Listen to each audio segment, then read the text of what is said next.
Tontolon'ny politika kosa indray no anoizantsika ny vaovao amin'ity alina ity. Hisokatra rahampitso talata faharoa ny volana May ny fivoriana ara-potoana voalohan'ny parlemanta.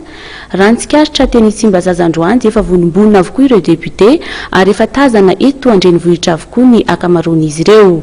Hafampana tokoa ny ady hevitra amin'ity fotoana ity raha nambaran'ireo depiote hatrany.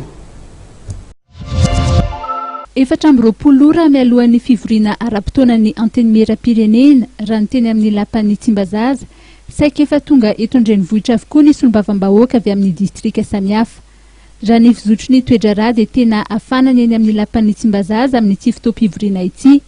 Fitsim-pahapitokisana ny governemanta na fanonganana ny filoham-pirenena mihitsy. Samy feo mandeha eny amin'ny lapan'ny Tsimbazaza avokoa ireo.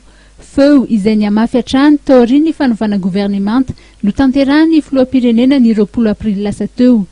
Ny 20 aprily teo, raha nanontaniana momba an'io ny filohan'ny antenimieram-pirenena dia toy izao ny valiteny netiny.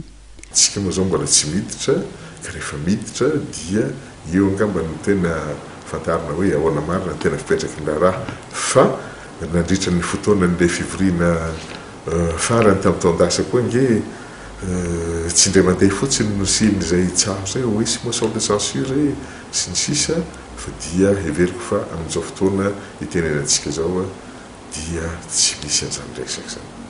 Raha ny fantatra dia mbola mitsoa ny fifandresen-dahatra eo amin'ny samy solombavam-bahoaka amin'ny mety irosoana amin'ny fanonganan'ny governemanta. Ankoatr'io dia betsaka ireo teboka lehibe hodinian'ny parlemanta. Mety hoentina eo anivon'ny parlemanta roa ny antenimieram-pirenena sy ny antenimieran-doholona ny volavolan-dalàna amin'ny feny teti-bolam-panjakana na sy mpanovana 724. Ho an'ny antenimieram-pirenena manokana, mbola anisan'ny volavolan-dalàna mety hodiniana ny mikasika ny fametrahana ny fitsarana manokana misana ny fandokan-dalàna ara-toekarena. Ity lalàna ity izay tsy vita nandritry ny fivoriana teo aloha.